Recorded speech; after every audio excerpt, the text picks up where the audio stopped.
Tengku Chotmane dikenal sebagai tokoh paling disiplin dalam mengajarkan agama Islam di wilayah Tanah Luas.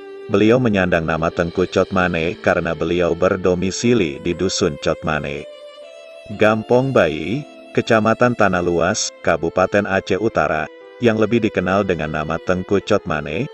Dikala itu sebuah bukit kecil, di atasnya pohon besar, dalam bahasa Aceh disebut pohon mane. Sebelah barat tepatnya di Gampong Bayi, Kecamatan Tanah Luas. Sebelumnya, Tengku Chotmane dikenal dengan nama Abdul Jalil atau Tengku Abdul Jalil El-Matni.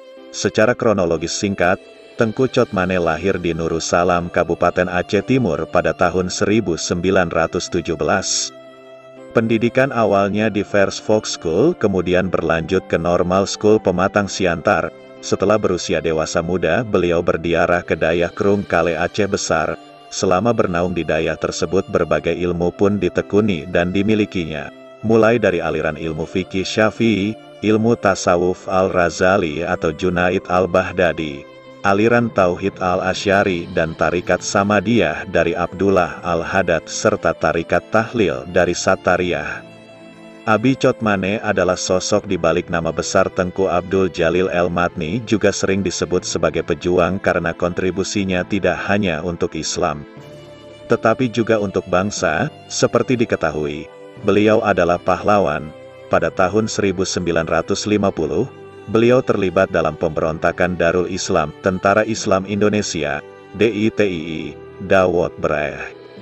Latar belakang peristiwa ini adalah ketidakpuasan mujtahid terhadap kemerdekaan Republik Indonesia yang masih dibayang-bayangi oleh kehadiran Belanda yang ingin berkuasa lagi. Akibatnya, waktu itu beliau ditangkap dan dipenjarakan di Labuhan Batu. Tidak hanya itu, akan tetapi sejumlah balai pengajian beserta kitab-kitab miliknya juga ikut dibakar secara keseluruhan. Di mana sebelumnya, pada tahun 1943, oleh tokoh masyarakat Desa Bayi antara lain Toke Ubat, Toke Brahim, Tengku Imum Yusuf, Tengku Dawot Blang Timu, Teuku Bintang, menjemput beliau di Paya Bakong untuk mengajar ilmu agama di daerah tersebut.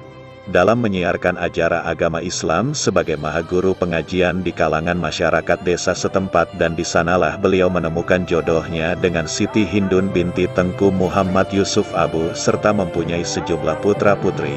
Sekarang Desa Bayi, Kecamatan Tanah Luas, Kabupaten Aceh Utara. Beliau wafat dan dimakamkan di Dusun Chotmane pada tanggal 8 September tahun 1992.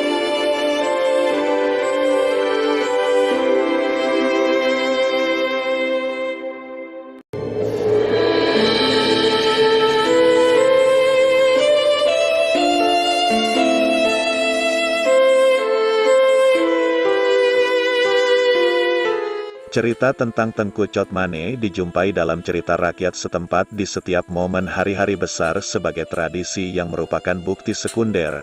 Cerita-cerita tersebut berbentuk tradisional yang diceritakan melalui lisan-lisan warga. Di antaranya, cerita ketegasan dalam mengajar dan kedisiplinan terhadap murid-muridnya, cerita keberaniannya dalam menegakkan amar makruf nahi mungkar, serta dikagumi masyarakat dari ketinggian ilmunya.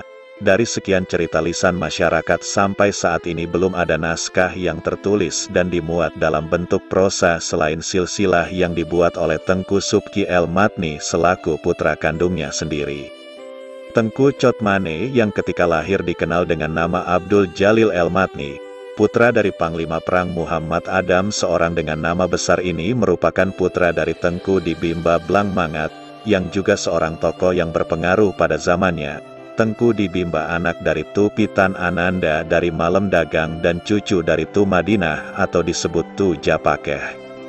Tengku Chotmane, dengan nama lengkap Tengku Abdul Jalil El-Matni bin Tengku Panglima Perang Muhammad Adam dengan silsilah nama depannya Al-Matni atau El-Matni, itu bermakna bahwa beliau adalah keturunan dari orang Madinah dengan asal-usul suku bangsa di Aceh dari Suke Imum Pet, Suke Liretoh, Suke Jasandang, serta Suke Tokbatei. Sejatinya, selaku panutan terhadap ilmu yang telah kita terima serta ucapan terima kasih tidak pernah cukup untuk membalas jasa-jasanya, mereka yang telah mengajari kita ilmu, perilaku, keterampilan, hingga pengertian tentang betapa luasnya bumi ini. Dan Allah telah memuliakan orang-orang yang berilmu beberapa derajat dari orang yang beriman. Alhamdulillah kita telah diajarkan olehnya segenap ilmu yang bermanfaat untuk dunia dan akhirat kelak.